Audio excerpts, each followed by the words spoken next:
자, 오늘 우리가 함께 살펴볼 말씀은 사무엘상 19장 1절에서 17절의 말씀입니다. 오늘 우리 함께 살펴볼 말씀은 사무엘상 19장 1절에서 17절의 말씀. 우리 다 같이 읽고 교독하도록 하겠습니다. 네, 사무엘상 19장 1절부터 17절까지 교독하시고 마지막 절은 함께 보도록 하겠습니다. 제가 먼저 읽겠습니다. 사울이 그의 아들 요나단과 그의 모든 신하에게 다윗을 죽이라 말하였더니 사울의 아들 요나단이 다윗을 심히 좋아하므로 세게 말하여 이르되 내 아버지 사울이 너를 죽이기로 꾀하시느니라. 그러므로 이제 청하노니 아침에 조심하여 은밀한 곳에 숨어 있으라. 내가 나가서 내가 있는 들에서 내 아버지 곁에 서서 내 일을 내 아버지와 말하다가 무엇을 보면 내게 알려주리라 하고, 요나단이 그의 아버지 사울에게 다윗을 칭찬하여 이르되 원하건대 왕은 신하 다윗에게 그는 왕께 득죄하지 아니하였고 그가 왕께 행한 일은 심히 선함이니이다. 그가 자기 생명을 아끼지 아니하고 블레셋 사람을 죽였고 여호와께서는 온 이스라엘을 위하여 큰 구원을 이루셨으므로 왕이 이를 보고 기뻐하셨거늘 어찌 까닭 없이 다윗을 죽여 무지한 피를 흘려 범죄하려 하시나이까.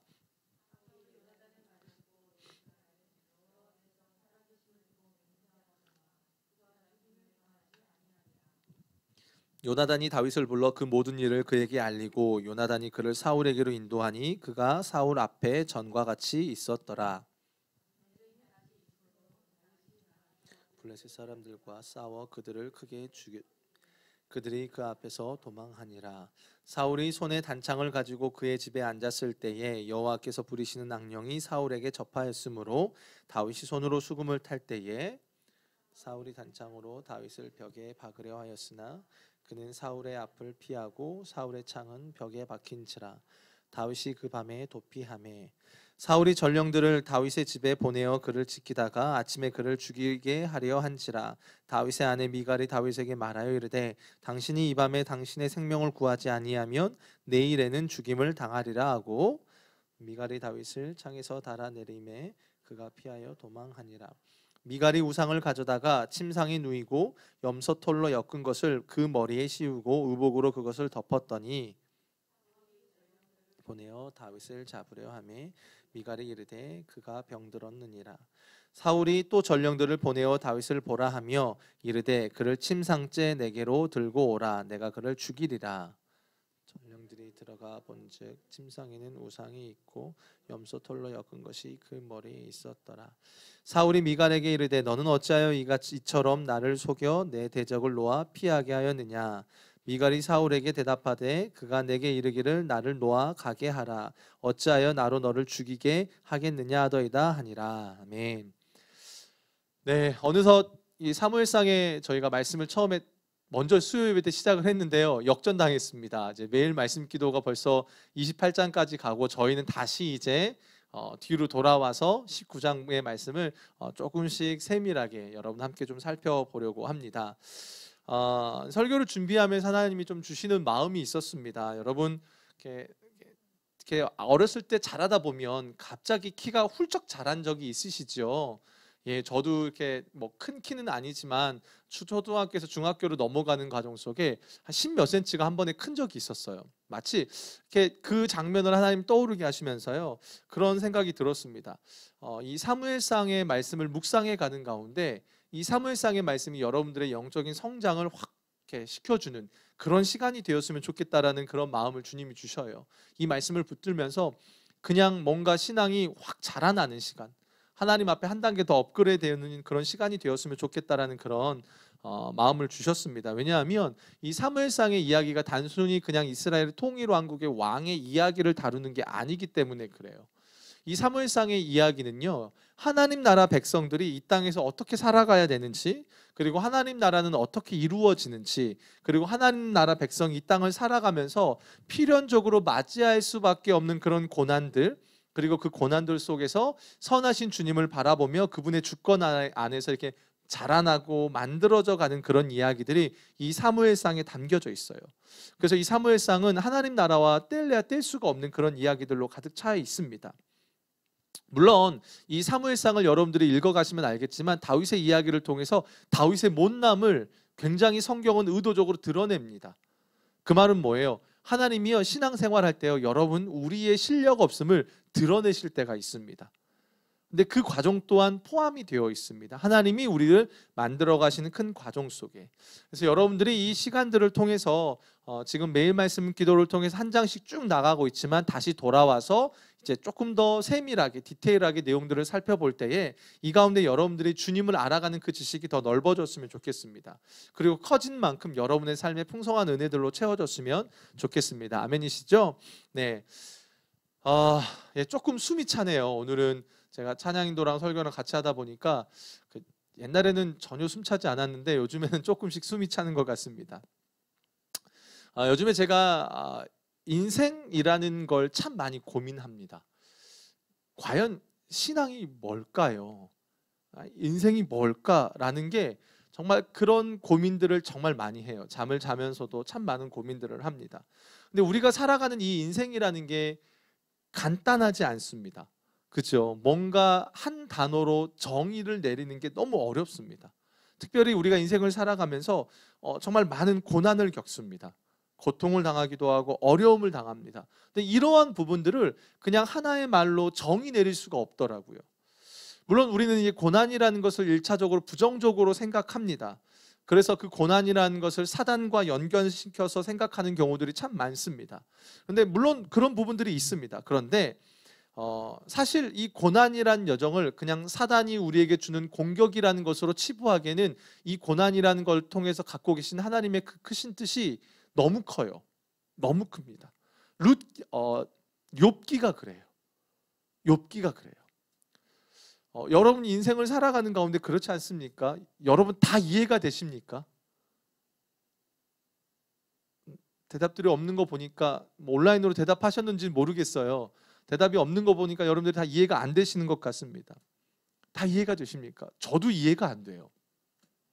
저도 제가 지금 살아가는 제가 지금 걷고 있는 이 상황들이 저도 솔직히 잘 이해가 되질 않아요. 납득이 되질 않아요.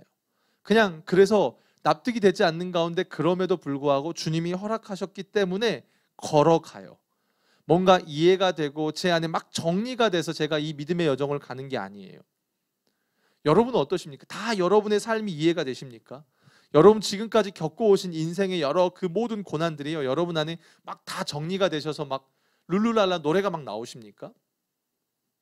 그렇지 않지요. 그렇지 않아요. 근데 그냥 가요. 우리는 그냥 오늘도 그냥 가요. 왜요? 하나님이 선하시다는 걸 우리는 알기 때문입니다.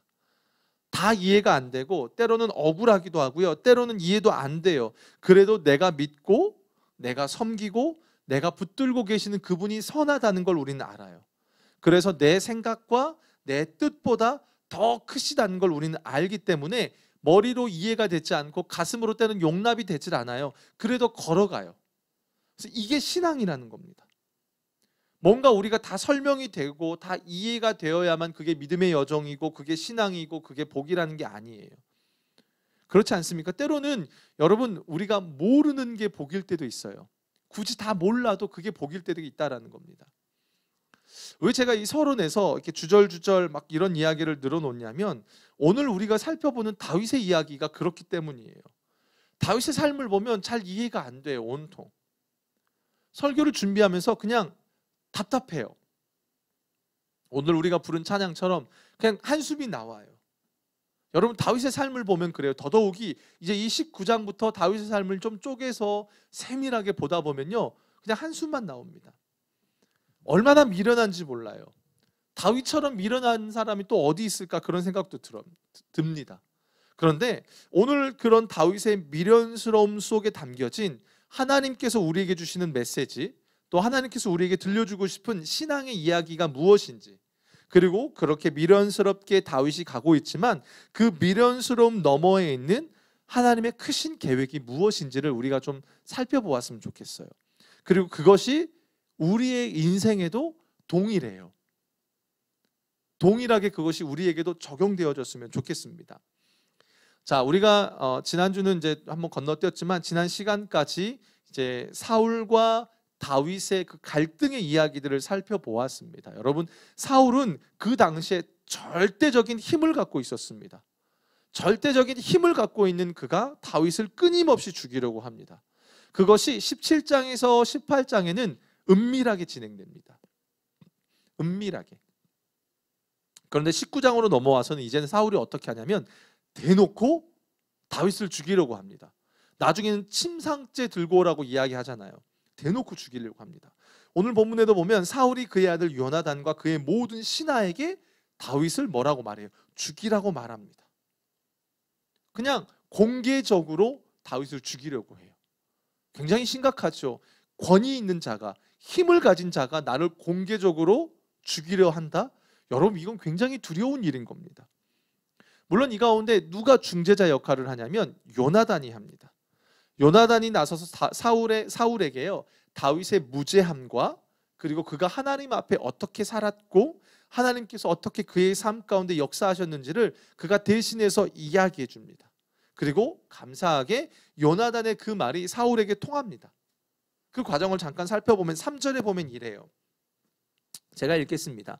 내가 나가서 내가 있는 들에서 내 아버지 곁에 서서 내 일을 내 아버지와 말하다가 무엇을 보면 내게 알려주리라 라고 말을 합니다. 그러니까 요나단이요, 자기 아버지 사울과 막 다윗에 관한 여러 이야기를 하다가 사울의 그 이야기를 듣고 그 사울의 상황들을 살피면서 좋아지면 너를 다시 부를 거고 안 되면 안 되겠다라고 알려주겠다라고 이야기를 하는 겁니다.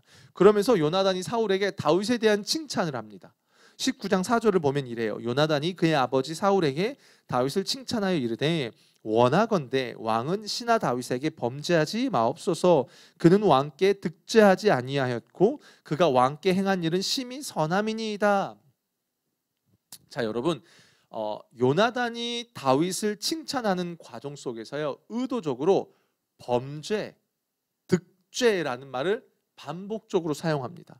그러면서 결코 다윗이 범죄하지 않았다, 득죄하지 않았다라고 이야기해요. 그러면서 요나단은 동시에 사울의 반응을 살핍니다. 그러면서 다윗이 왕에게 선한 존재입니다 라고 세 가지 예를 들면서 이야기를 해줘요. 첫 번째가 뭐냐면 모든 사람들이 떨면서 자기 생명을 위할 때 다윗은 자기 생명을 아끼지 않고 블레셋을 죽이면서 왕의 근심을 덜어주지 않았습니까? 두 번째로 여호와께서 온 이스라엘을 위해 큰 구원을 이루신 것에 대해서 왕이 왜 그러십니까? 또 세 번째는 왕이 이를 보고 기뻐하셨는데 왜 까닭없이 다윗을 죽이려 합니까? 그래서 왜 무죄한 피를 흘려서 범죄하려고 합니까? 라고 요나단이 사울에게 이야기를 하는 겁니다. 그 이야기를 이제 사울이 듣고는 어떻게 하냐면 사울이 요나단의 말을 듣고 맹세하되 여호와께서 살아계심을 두고 맹세하거니와 그는 죽임을 당하지 않을 거다라고 이야기해요. 맹세합니다. 한마디로 사울이 요나단의 말을 듣고 다윗의 선함을 인정합니다. 결국 요나단은요, 다윗을 불러요. 이러이러한 일이 있었어, 이러이러했어 라고 다윗을 부릅니다. 다윗도 어떻게 합니까? 그 말을 듣고 사울의 얼굴을 살펴요. 그리고 이전과 같이 사울 앞에 다윗이 섭니다. 19장 7절에 보면 이렇게 말을 해요. 요나단이 다윗을 불러 그 모든 일을 그에게 알리고 요나단이 그를 사울에게로 인도하니 그가 사울 앞에 전과 같이 있었더라. 그런데 여러분 어떨까요? 한번 우리가 다윗이 한번 되어 봅시다. 여러분 그렇게 누군가로부터 공격을 당해 보신 적 있으십니까? 아마 이렇게까지 인생에서 누군가에 의해서 공격을 당해 본 적은 참 그런 사람은 쉽지 않을 거예요. 근데 어쨌든 다윗 입장에서 아무리 요나단이 이야기했다고 해도 바로 사울에게 올 수는 없었을 겁니다. 본인이 경험한 게 있으니까요. 그래서 다윗도 사울을 엄청 살폈을 겁니다. 그리고 사울 안에 뭔가 변화된 부분이 있다고 느끼니까 다윗도 사울에게 온 거예요. 여기까지는요, 여러분 어때요? 드라마로 보면은 그래 나름 해피엔딩이에요. 그죠? 아, 참 괜찮아요. 근데 그 다음 장면이요, 이게 우리를 답답하게 만들어요. 그게 뭐냐면 여러분 영화를 보면 이렇게 어머니들 매일 보는 일일 드라마를 보면 그렇잖아요. 이렇게 고부간의 갈등이 너무 좋았다가 갑자기 어떠한 사건을 통해서 확 나빠지는 막 그런 복선이 일어나는 것처럼 오늘 본문도 똑같아요. 8절에 보니까 뭐라고 나오냐면 전쟁이 다시 있으므로.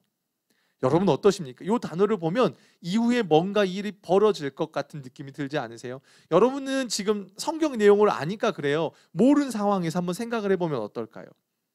막 뭔가 그 다음에 어떠한 사건이 터질 것 같아요. 결국 어떻습니까?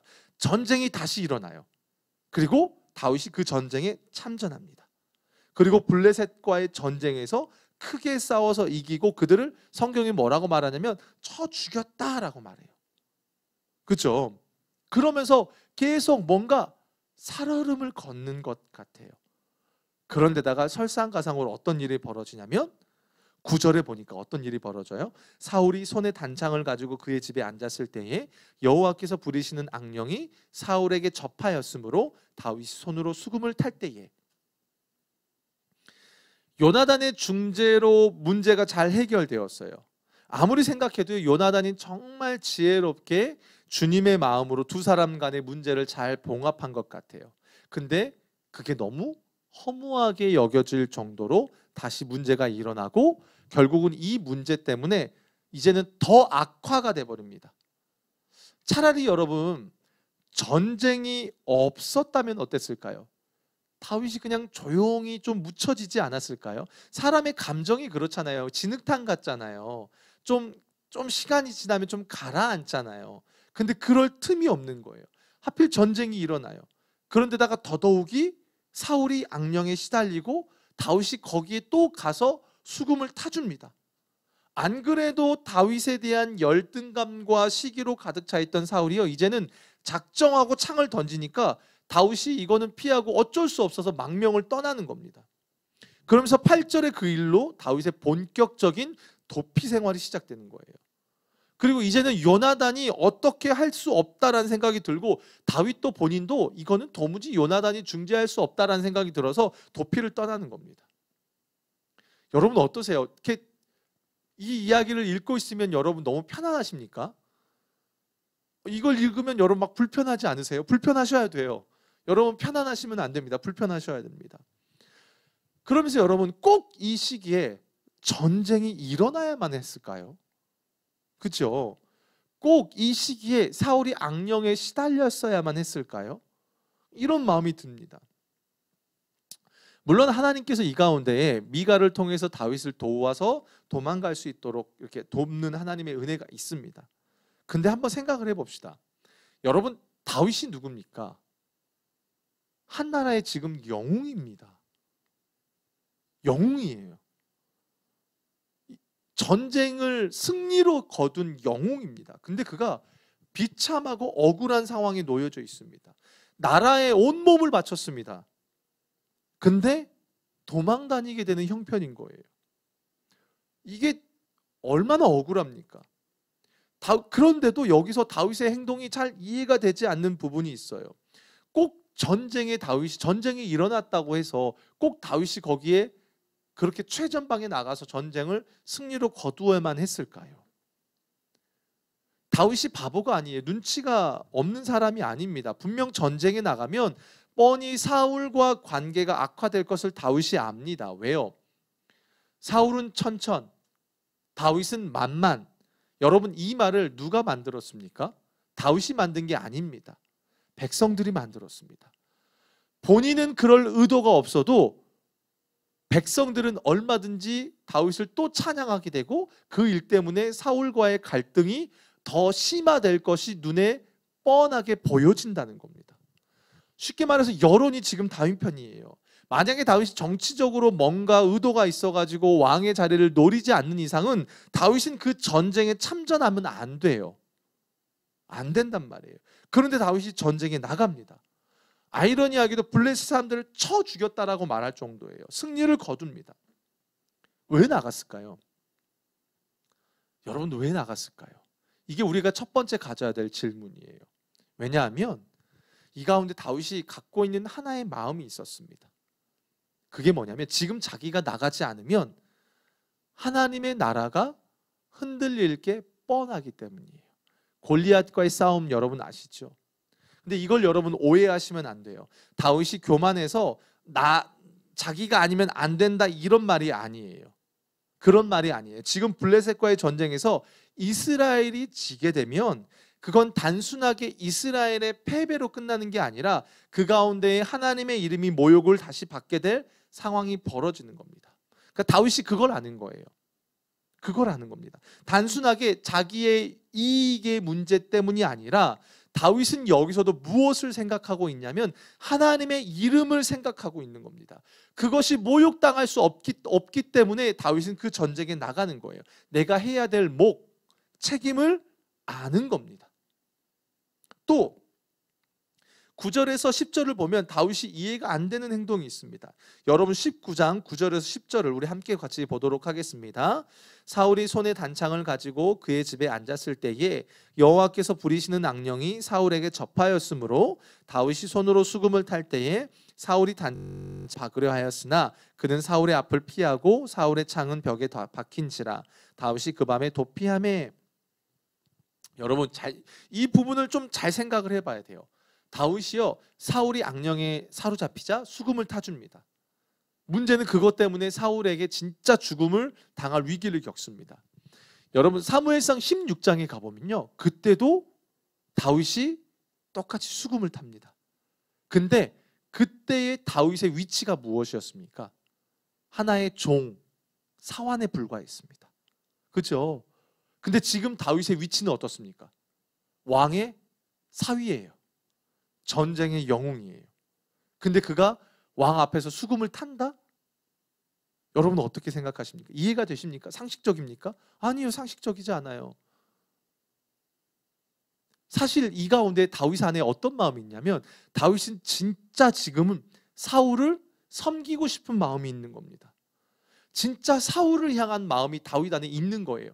수금을 타는 게 잘 보이려고 하는 게 아니라 다윗이 진짜 악령에 시달려서 고통받고 있는 사울을 향한 그 진실된 마음이 그 안에 있었다는 겁니다. 여러분 우리가 그런 말 하죠. 개구리가 올챙이적 시절을 기억하지 못한다는 말을 합니다. 지위가 올라가면 어때요? 예, 하기 싫죠. 저 같아도 그래요. 제가 목사로서 이제 짬밥 이런 전문 용어를 써서 죄송해요. 이렇게 지위가 올라가요. 연급이 올라가요. 그럼 어때요? 밑에 누군가가 뭐 들어오고 그러면 예전에 제가 하던 일들을 하기 싫어요. 저도 인간인지라 그런 마음이 있는 거예요. 좀 누리고 싶고 쉬고 싶은 게 인간의 본성이란 말입니다. 근데 어떻습니까? 지금 다윗이요, 어때요? 자기 지위가 올라갔음에도 불구하고 어떻습니까? 올라가서 수금을 탈 때의 위험 요소가 있었음에도 불구하고 다윗이 지금 어떻게 하냐면 다른 거 보지 않아요. 그냥 사울만 보는 겁니다. 우리 교회에서 하는 이야기처럼 그냥 사랑만 하는 것, 마치 그런 식이에요. 지금 다윗의 모습이. 사실 하나님께서 다윗의 이 부분을 주목하고 계십니다. 자기가 어떠한 상황에 있든지 상관하지 않고 이전처럼 하나님의 이름과 명예와 영광을 위해서 싸우고 또 자신의 왕 사울을 섬기는 그 중심을 하나님이 지금 다윗을 통해 보고 계신다는 거, 이게 너무 귀하죠. 귀하죠. 여러분 우리가 얼마나 교만합니까? 우리 너무나 교만합니다. 그런데 하나님은 그 가운데서 정말 다윗이 먼저 그의 나라와 의를 구하며 달려가는 그 모습을 지금 보고 계신다는 겁니다. 우리에게도 마찬가지죠. 다윗의 그 모습이 우리의 모습이 되어지길 소망합니다. 내 나이, 직분 이것과 상관없이 정말 주님의 뜻에 먼저 반응하길 원하시는 하나님의 그 마음을 우리가 알았으면 좋겠습니다. 근데 사실 제가 이제 오늘 본문 안에서 여러분들과 나누고 싶은 부분은 사실은 그게 아니에요. 그 부분도 맞지만 나누고 싶은 부분은 또 있어요. 이 가운데 뭐가 있냐면요, 여러분. 문제가 하나가 있어요. 이게 참 어려워요. 여러분 이전에 다윗이 사울에게 수금을 탔을 때 어떤 역사가 일어났습니까?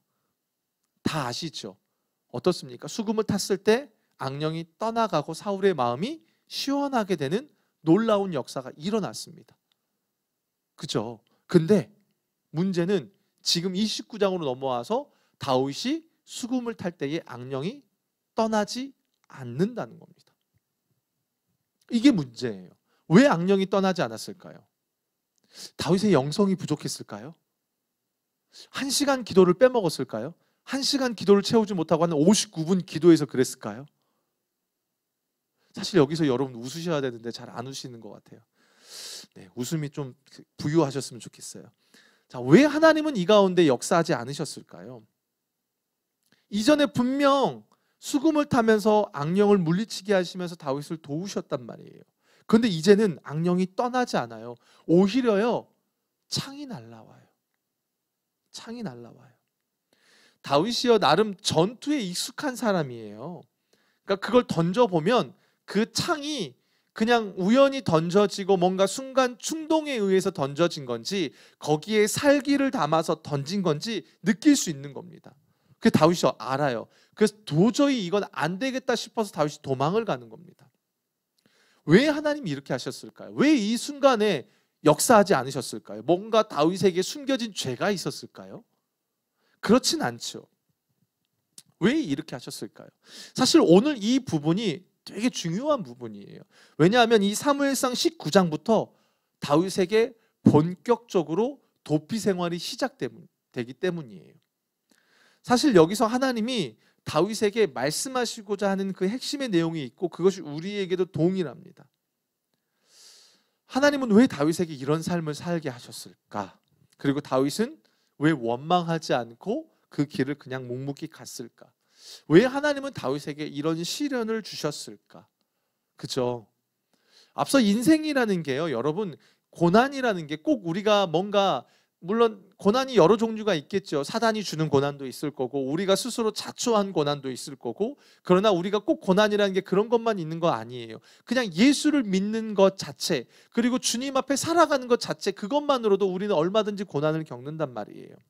인생이라는 게 참 쉽지가 않아요. 그래서 우리가 살아가는 이 인생이라는 시간, 우리는 여러분 시간의 주인은 하나님이십니다. 우리는 하나님이 정해주신 그 시간을 살아가는 존재일 뿐이에요. 근데 오늘이라는 이 시간은 어떻게 보면 하나님의 역사의 큰 시간의 하나의 점에 불과합니다. 우리는 그런 존재예요. 그런데 사실 그런 시간들 속에서 고난이라는 것이 우리에게 너무나 커요. 그렇지 않습니까? 다윗 입장에서 보면 오늘 본문의 내용은 정말 답답합니다. 우리는 이야기의 끝을 아니까 그렇지만 하나님은 오늘 이 이야기를 통해서 우리에게 주시는 게 있다라는 거예요. 사실 오늘부터 이제 본격적으로 다윗의 도피 과정이 시작돼요. 그 말은 반대로 이제부터 하나님께서 본격적으로 주도하시는 하나의 과정이 시작되었다는 겁니다.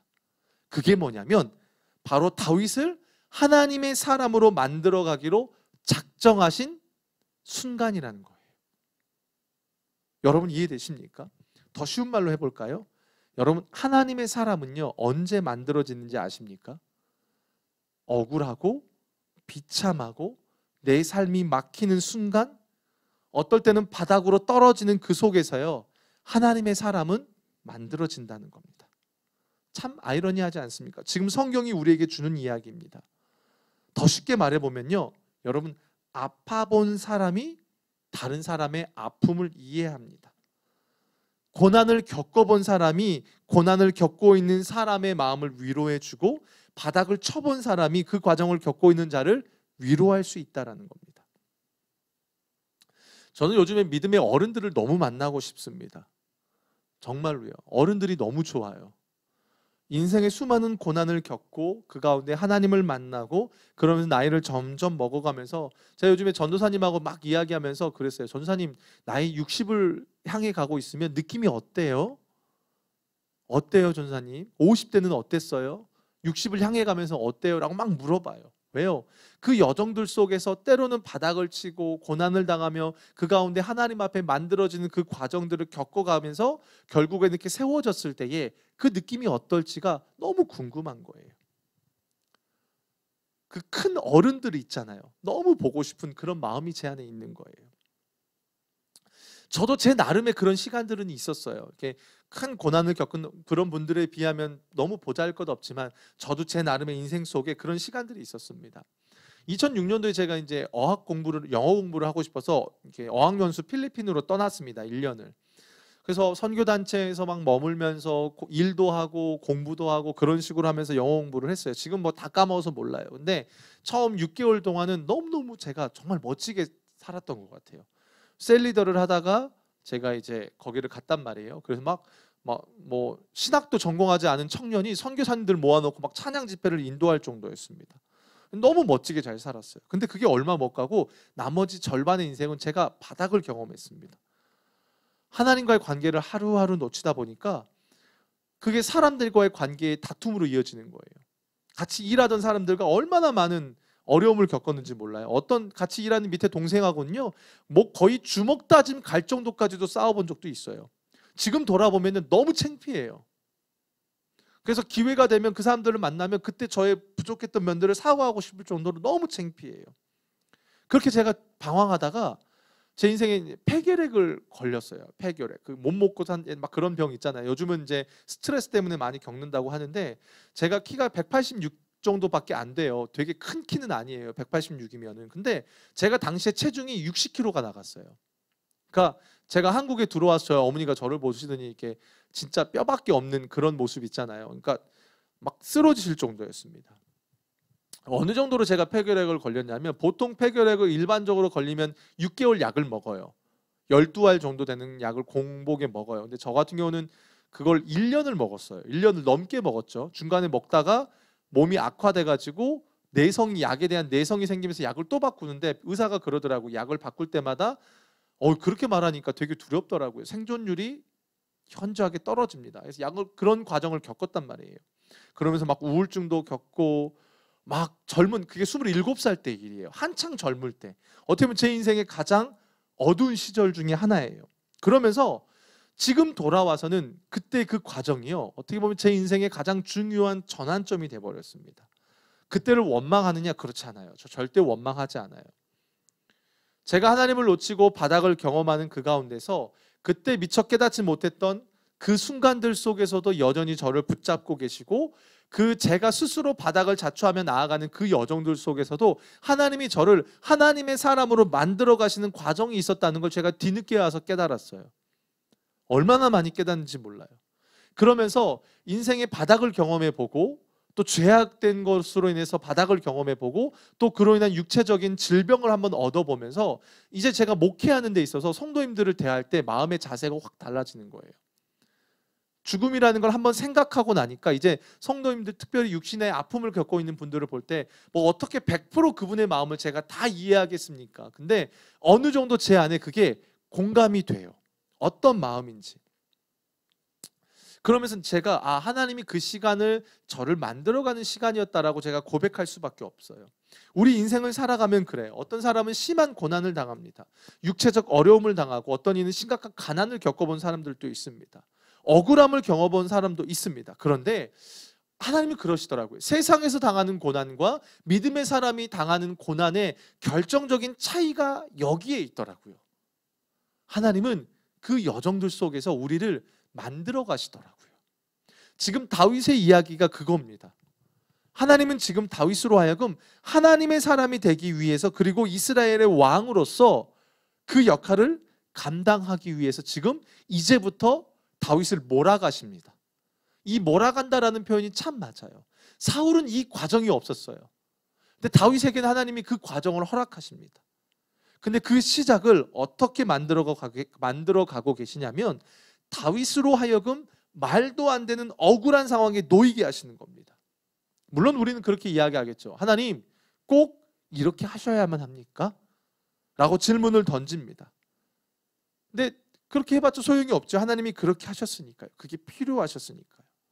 그리고 결과적으로 아이러니한 것은 다윗의 이 과정이 어떠한 결과를 낳냐면요, 여러분 성경으로 한번 찾아볼게요. 사무엘상 22장 1절에서 2절을 한번 보도록 하겠습니다.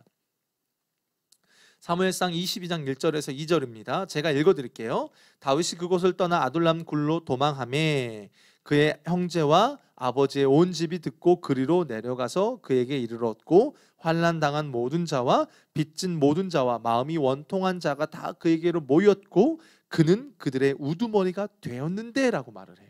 저는 이 구절을 보면요, 여러분, 예수님께서 천국 비유하실 때 여러분 겨자씨 여러분 비유 아시잖아요. 겨자씨 하나를 심겨졌는데 그게 나중에 큰 거목이 되어서 그 가운데에 뭐가 깃든다고 하죠? 많은 새들이 깃든다고 하잖아요. 전 그걸 보면 너무너무 설레어요. 제가 그런 하나님 나라의 사람이 되었으면 좋겠거든요. 지금 다윗이 그러는 겁니다.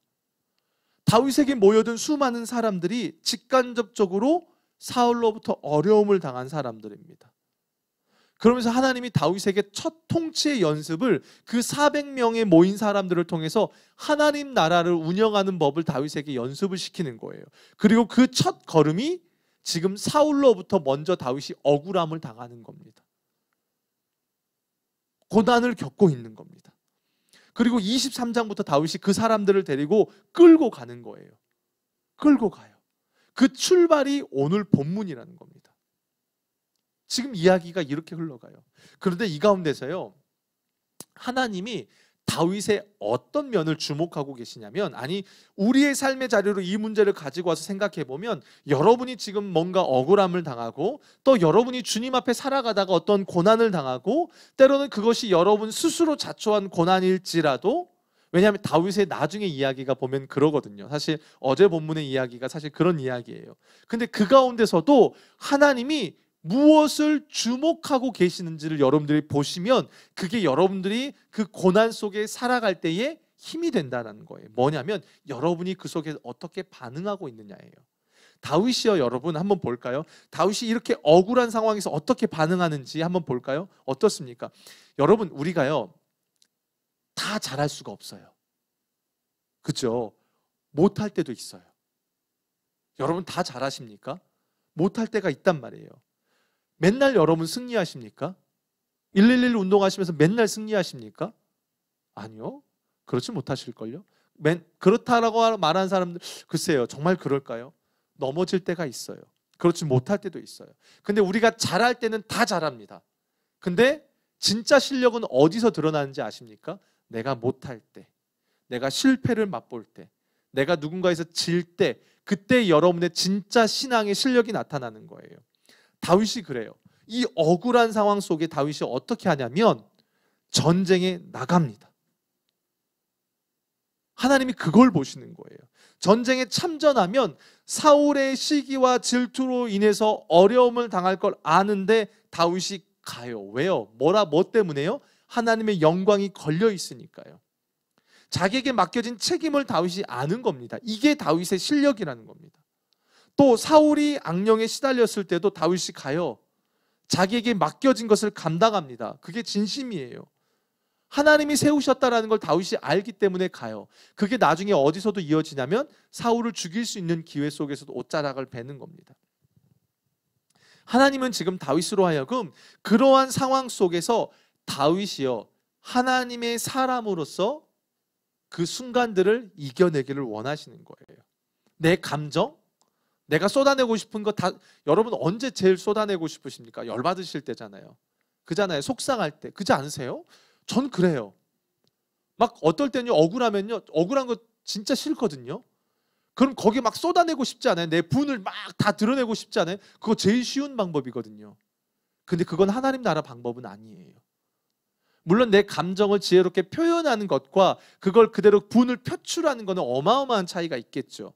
중요한 것은 다윗이 그 가운데서 자기의 억울함과 자기의 감정의 어떠함이 아니라 하나님의 관점으로 그것을 풀어내고 있다는 거예요. 단순히 옳고 그름으로 사는 게 아니라, 나에게 맞으면 하고 안 맞으면 안 하는 그런 게 아니라, 내 뜻과 다른 상황일지라도 그 상황마저도 하나님께 맡기고 묵묵히 주어진 길을 걷기를 하나님이 다윗에게 요구하고 계신다는 거예요.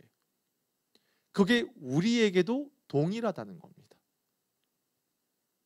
우리에게도 동일해요. 사실 이건 저에게도 주시는 메시지입니다. 여러분들에게 다 말씀을 드릴 수는 없지만, 제가 이제 작년에 사역을 이제 그만두고 한국에 돌아오면서 제 안에 많은 억울함들이 있었습니다. 아마 그로 인해서 어떨 때는요, 그냥 분이 나고요, 막 제 분에 못 이겨서 막 그럴 때도 있었습니다. 그런 가운데 제가 이 포도나무 교회에 온 거예요. 오해하시면 안 돼요. 제가 이 포도나무 교회에 막 오고 싶어서 온 게 아닙니다. 이거 이상하게 생각하시면 안 돼요. 제가 막 이게 뭐냐면, 제가 막 계획하고 막 지원해서 막 이렇게 해서 온 게 아니에요. 저도 제가 이 교회에 어떻게 왔는지 모르겠어요. 그냥 어느 날 와서 보고 있다 보니까 여러분한테 설교하고 있는 거예요. 진짜로 그래요. 물론 그렇다고 제 안에 막 제가 그동안 살아오면서 겪었던 감정들이, 막 질문들이 다 해결이 되었느냐? 그렇지 않아요. 여전히 불쑥불쑥 어떤 때는 올라와요. 어떤 상황이 되면 그런 감정들이 올라옵니다. 다 해결되지 않았어요. 여전히 저 안에도 문제들이 남아 있습니다. 답답함들이 있습니다. 어떨 때는 여러분 그런 것 느끼신가요? 제가 그냥 그 사춘기 중2병 아이들 있잖아요. 한참 예민한 사춘기 아이, 제 모습이 그런 것 같죠. 어떨 때는 그런 것 같은 거예요. 집에 그러고 있는데 저 스스로 돌아보는데 야, 정말 너무 제 모습이 웃긴 거예요. 사춘기 아이 같은 거예요. 진짜 그런 것 같아요. 너무 웃긴 거예요. 근데 감사한 게 뭐냐면, 사실 제가 이제 이 사무엘상의 설교를 지금 하면서 주님이 저를 만지고 계신다는 걸 제가 느껴요. 지금 제가 겪고 있는 이런 과정들이 하나님이 저를 만들어가고 계신다는 거를 제가 느껴요. 저에게 주어진 상황이 뭐 맞고 틀리고 이걸 막 따지고 들게 하지 않으세요. 막 여기서 네가 맞았고 네가 틀렸고 내가 맞았어, 이걸 막 따지게 하는 게 아니라, 알지? 그냥 그 길을 묵묵히 가게 하세요. 그냥 선하신 주님을 바라보며 그냥 주어진 일을 묵묵히 살아가게 하세요. 그러면서 신앙이 뭘까라는 걸 하나님이 많이 고민하게 하세요. 그게 뭐냐면 뭔가 대단한 게 아니라 그냥 이해되지 않고 풀려지지 않는 순간들 속에서도 주님 바라보면서 그 길을 그냥 걷는 것, 이게 신앙이라는 겁니다. 사랑하는 성도 여러분, 이 땅을 살아가는 성도들에게 하나님이 뭘 요구하실까요? 여러분을 그리스도 예수 안에서 구원하신 이유가 뭘까요? 그냥 잘 먹고 잘 살다가 천국 가는 걸까요? 여러분, 그거일까요? 우리는 왜 살아가야 되는 걸까요? 여러분, 예수님을 왜 믿으십니까? 왜 기도를 그렇게 많이 하십니까? 왜 그렇게 부르짖으십니까? 하나님이 이 땅을 살아가는 성도들에게 요구하시는 게 뭘까요? 똑같이 세상 사람들도 고난을 당합니다. 그들도 인생 자체가 고난이잖아요. 어렵잖아요. 하나님이 우리에게 요구하시는 게 뭘까요? 그게 바로 구별됨입니다. 구별됨은 다른 게 아닙니다.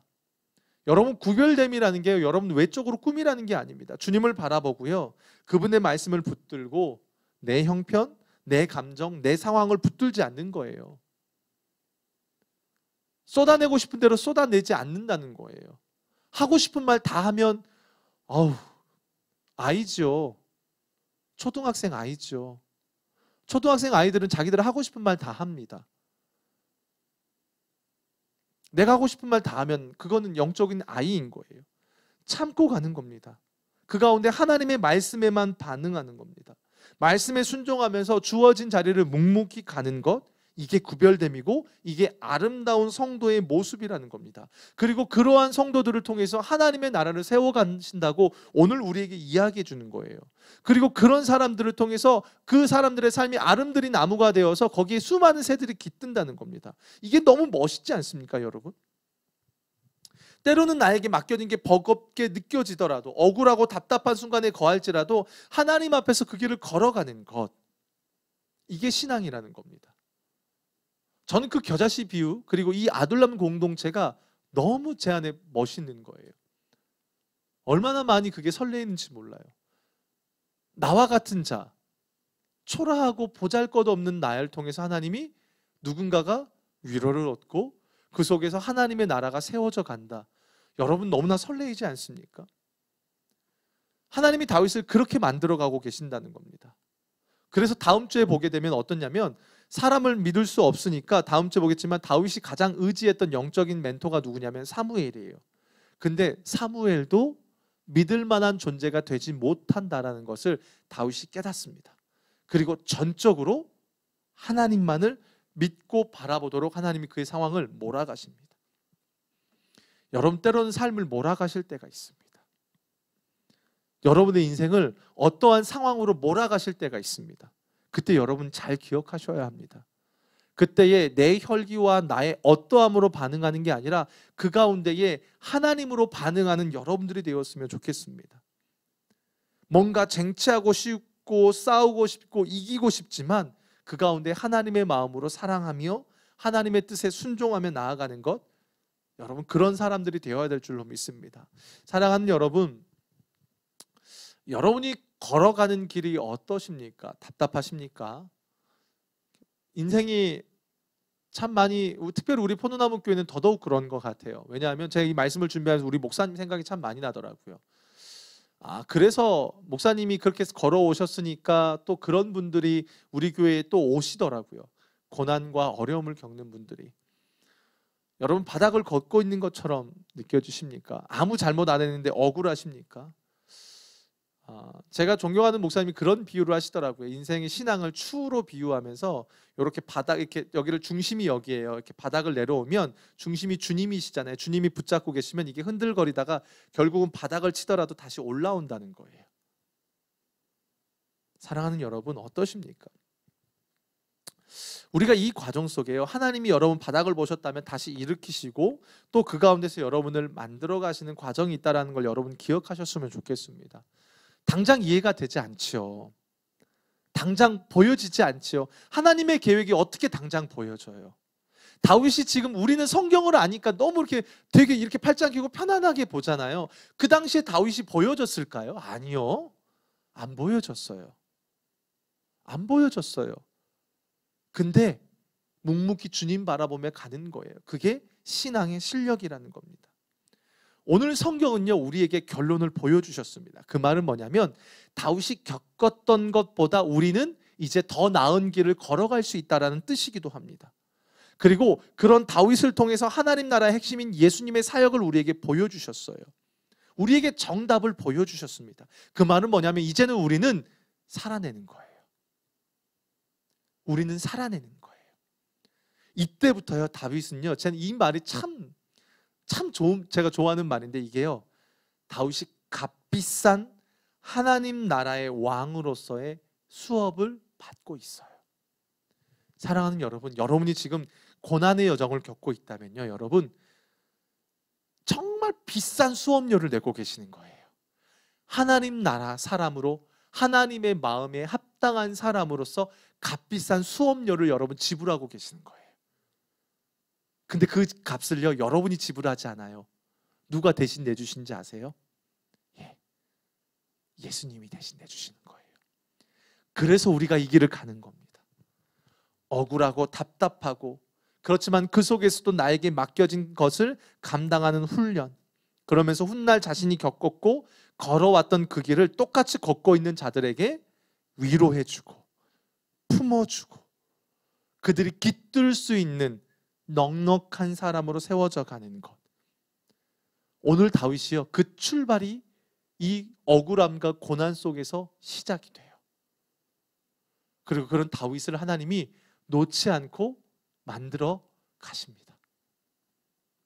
우리의 인생을 그렇게 만들어 가시는 여러분, 그 하나님을요 바라보시고 기대하셨으면 좋겠어요.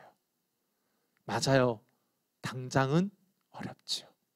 그러나 그 하나님을 기대하시는 여러분들이 되었으면 좋겠습니다. 그리고 그 하나님을 바라보는 가운데 제가 서두에 말씀드렸잖아요, 신앙이 확 커지는 것.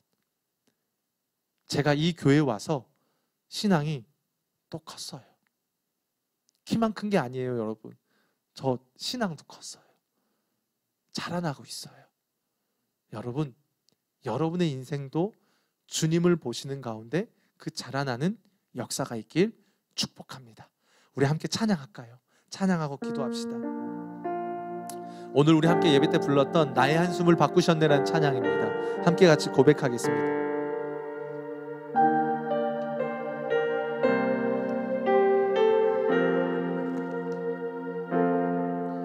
고달픈 삶의 은혜도 무뎌지고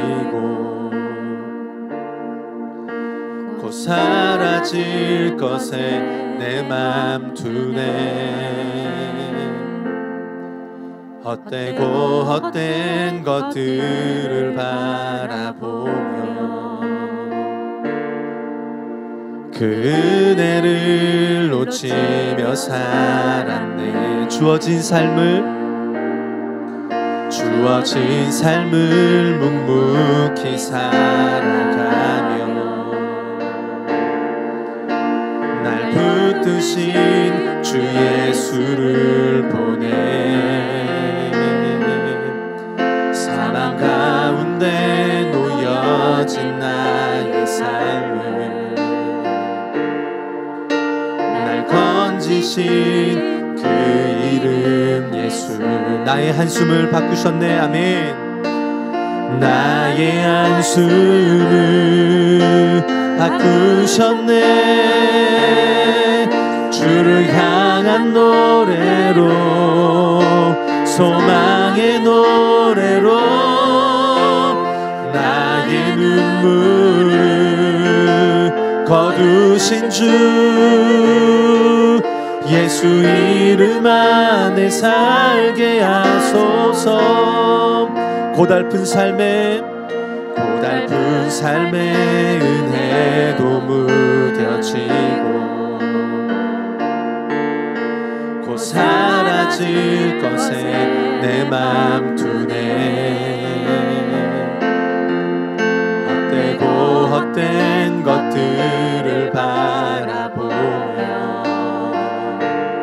그 은혜를 놓치며 살았네. 주어진 삶을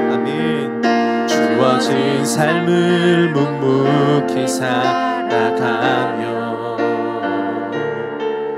날 붙드신 주 예수를 보내. 사망 가운데 놓여진 나의 삶을 날 건지신 그 이름 예수. 나의 한숨을 바꾸셨네. 아멘. 나의 한숨을 바꾸셨네. 주를 향한 노래로 소망의 노래로 나의 눈물을 거두신 주 예수 이름 안에 살게 하소. 나의 한숨을 바꾸셨네. 아멘. 나의 한숨을 바꾸셨네. 주를 향한 노래로 소망의 노래로 나의 눈물을 거두신 주 예수 이름 안에 살게 하소서. 아멘. 여러분, 우리가 이제 두 가지 놓고 좀 같이 기도했으면 좋겠어요. 오늘 19장 5절에 보면 그가 자기 생명을 아끼지 아니하고 블레셋 사람을 죽였고 여호와께서는 온 이스라엘 위하여 큰 구원을 이루셨으므로 왕이 이를 보고 기뻐하셨거늘 어찌 까닭없이 다윗을 죽여서 무지한 피를 흘려 범죄하려고 합니까? 라고 요나단이요 다윗을 중재합니다. 다윗이 자기 생명을 아끼지 않고 블레셋 사람을 죽였고 다윗을 통해서 하나님이 큰 구원을 이루셨다라고 말을 해요. 그건 무슨 말이냐면요, 하나님이 다 보고 계셨다는 겁니다. 다윗이 힘들고 어려운 그 순간 속에 하나님 앞에 살아갔다는 삶을요 하나님이 보셨고요, 누구도 아냐면 같이 하나님 나라를 동행하는 요나단도 아는 겁니다. 사랑하는 여러분, 하나님이 모르시지 않아요. 우리가 하나님 앞에 살아가는 삶을요, 맞아요, 힘들죠, 억울하죠. 근데도요 주님 바라보며 살아가는 삶을 주님이 아셔요. 코람데오, 하나님 앞에서의 삶. 여러분 이 시간 기도합시다. 주님 앞에, 주님 제가 이 믿음의 길을 가는 가운데 포기하지 않겠습니다. 하나님이 보고 계시는 걸 알기 때문에, 주님이 내 인생을 긍휼히 여기신다는 것을 내가 알기 때문에요, 주님 나아가겠습니다. 아버지 나를 불쌍히 여겨주십시오.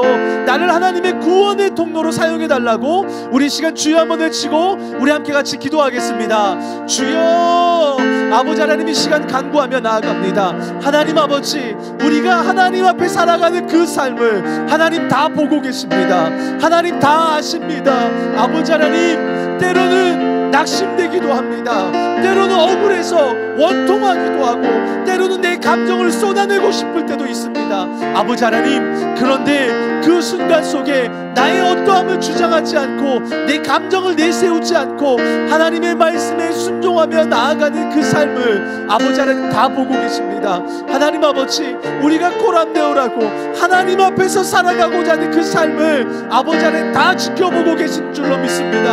하나님, 우리를 긍휼히 여겨주십시오. 하나님께서 우리를 긍휼히 여겨주시지 않으면 누가 우리의 삶을 긍휼히 여겨주시겠습니까? 하나님 앞에 살아가고자 몸부림치는 이 인생을 하나님이 긍휼히 여겨주시지 않으면 누가 우리의 삶을 긍휼히 여겨주시겠습니까? 하나님, 이런 우리의 삶을 통해서 구원을 이루어 주시옵소서. 그런 다윗을 통해서 하나님 구원을 이루셨던 것처럼 우리의 삶을 하나님 앞에서 살아가며 그렇게 나아가는 우리의 삶을 아버지 하나님 긍휼히 여겨주시고 이런 우리의 삶을 통해서 하나님의 구원을 이루어 주시옵소서. 우리가 이 시간 마지막 한 번 더 기도했으면 좋겠어요. 여러분, 오늘 말씀 8절에 보면 이래요. 전쟁이 다시 있으므로 다윗이 나가서 블레셋 사람들과 싸워 그들을 쳐 죽이매 라고 말합니다. 사실 믿음의 길을 간다는 것은 다른 누군가가 알아주기 원해서 가는 게 아닙니다. 주님이 보고 계시고 주님이 나에게 맡겨주셨기 때문에 그렇습니다. 하나님이 지금 다윗에게 주목하시는 부분이 그것입니다. 그리고 우리의 삶도 마찬가지입니다. 내가 비록 바닥을 치고 있고 어려움 중에 있지만 주님이 내 삶을 지켜보고 계심을 믿기에 나에게 맡겨진 삶의 자리, 또 맡겨진 사명을 포기하지 않겠다라는 여러분 그런 결단이 우리 안에 있었으면 좋겠습니다. 우리는 너무 약합니다. 조금만 문제가 있으면 다 내버릴 것처럼 갑니다. 근데 그렇지 않습니다. 내 감정을 붙잡지 않습니다. 말씀을 붙잡고 주어진 자리를 끝까지 바라보며 우리는 나아갑니다. 성실하게요, 묵묵히요, 맡겨진 그 길을 걸어가는 우리가 되었으면 좋겠다고 우리 함께 같이 기도했으면 좋겠어요. 주님, 나에게 맡겨진 그 삶의 자리, 내 가정, 내 교회, 내 직장, 그 어느 것 하나도 쉽지 않지만 주님이 내 인생을 붙잡고 계시고 주님이 다 바라보고 계심을 믿기에 하나님, 내가 포기하지 않고 다시 힘을 내어서 그 길을 걸어가겠습니다. 하나님, 나에게 은혜를 주십시오. 능력을 주십시오. 우리 주여 한번 외치고 나같이 전심으로 우리 마지막으로 기도하시고요, 여러분 계속해서 기도하시겠습니다.